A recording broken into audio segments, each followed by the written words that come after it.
प्रिय दर्शक, हमारे YouTube चैनल में हार्दिक स्वागत है। एको विशुद्ध बोधोहमिति निश्चय वहनिना प्रज्वाल्या ज्ञान गहन वीत शोकः सुखी भव न।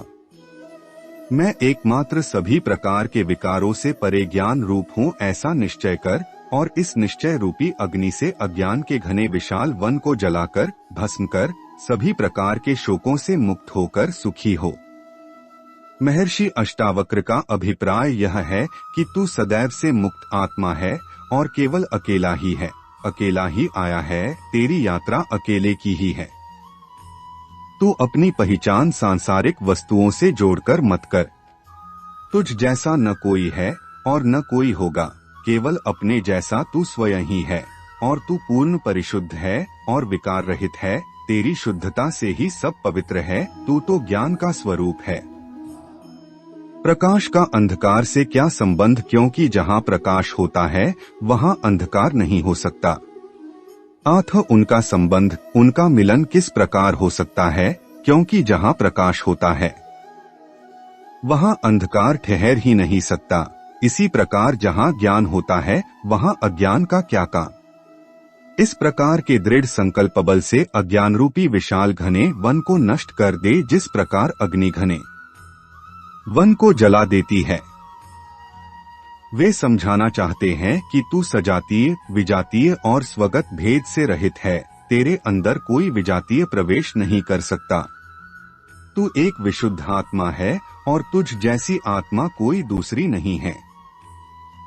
एक आम के वृक्ष का दूसरे आम के वृक्ष से सजातीय भेद है, जबकि नीम के वृक्ष से विजातीय और आम वृक्ष की शाखाएं उसका स्वगत भेद कहलाएगी। तू एक आत्मा है, तेरी कोई शाखा प्रशाखा आदि नहीं है। तेरे गुणों की विरोधी भी कोई आत्मा नहीं है। इस प्रकार से तू एक है, अकेला है, तभी कालों, देशों, वस्तुओं में सदैव समान रूप से व्याप्त है, इसीलिए भी एक है। ज्ञान अग्नि का एक रूप है।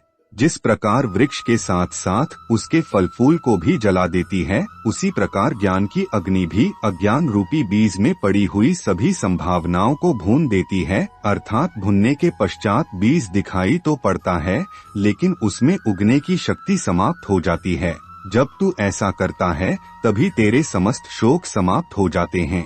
तब शोकों से वह दुखी नहीं होता, वह सुखी हो जाता है। जब तक हानि लाभ, जीवन मरण और यश अपयश शोक दे रहे हैं तब तक सुखी कहा। इसलिए अपने स्वरूप का निश्चय कर शोकों से पार हो, सुखी हो जा।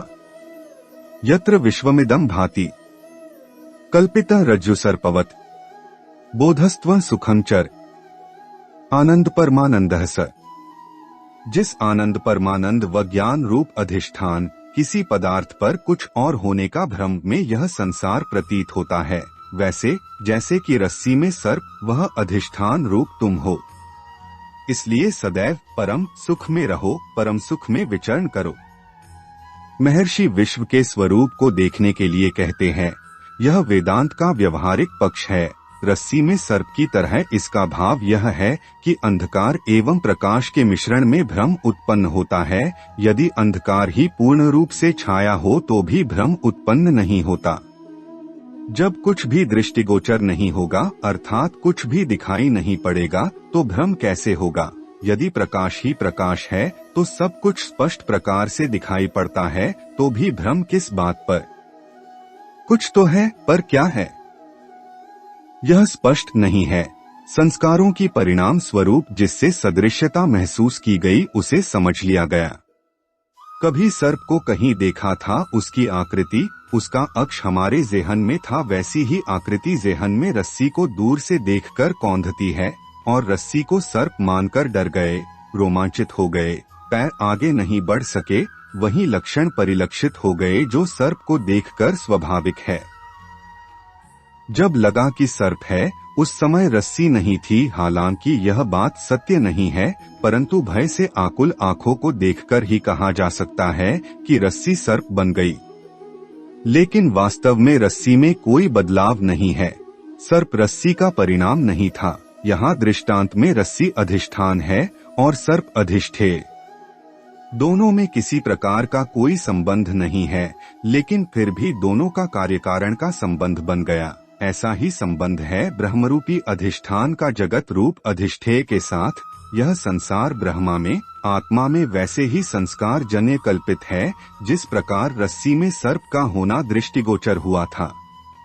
जगत दुख रूप है, जबकि तेरी आत्मा आनंद परमानंद स्वरूप हो, वहीं तुम हो तत्वसी। इसलिए तुम भी आनंद परमानंद रूप हो, ज्ञान रूप हो। तो फिर कैसा द्वंद्व? इस जगत में सुख पूर्वक विचरण कर भ्रम में पड़े हुए अन्य जीवों को जब रस्सी में सर्प देख भय दुख हो रहा हो, तब तू सुख पूर्वक इस संसार में विचरना अधिष्ठान रूप स्वयं का अनुभव करता हुआ। मुक्ताभिमानी मुक्तो ही बद्धो बद्धाभिमान्यपि किंवदंती सत्येन या मतियः सा गतिर्भवेत 11। मुक्ताभिमानी मुक्त है और बंधा हूँ ऐसा अभिमान करने वाला बंधन में है। संसार में यह बात जो कही जाती है कि जैसी मति वैसी गति, वह अक्षरशः सही है। महर्षि अष्टावक्र कहते हैं कि बंधन और मुक्ति तुम्हारे विचारों के अनुसार होती है। यदि तुम्हारा विचार इस प्रकार से पुष्ट हो कि मैं बंधन में हूँ, तो तुम स्वयं को बंधा हुआ ही अनुभव करोगे। यदि तुम्हारा विचार यह अनुभव करेगा कि मैं तो मुक्त हूँ, तो तुम स्वयं को मुक्त ही समझोगे। तुम्हारे विचारों के अनुरूप ही तुम्हें परिणाम मिलेंगे। अर्थात व्यवहारिक रूप से यह बात प्रचलित है, जैसी मति वैसी गति होती है।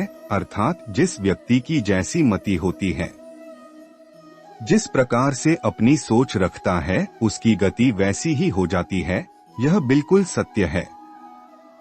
इस चैनल का मकसद यही है, सनातन धर्म के प्राचीन रहस्य ज्ञान आप तक पहुँचे। उम्मीद है यह प्रस्तुति पसंद आई है। कमेंट में हर हर महादेव लिखें और ऐसे ही ज्ञान भरी बातें जानने के लिए हमारे चैनल को सब्सक्राइब करें, लाइक करें। धन्यवाद।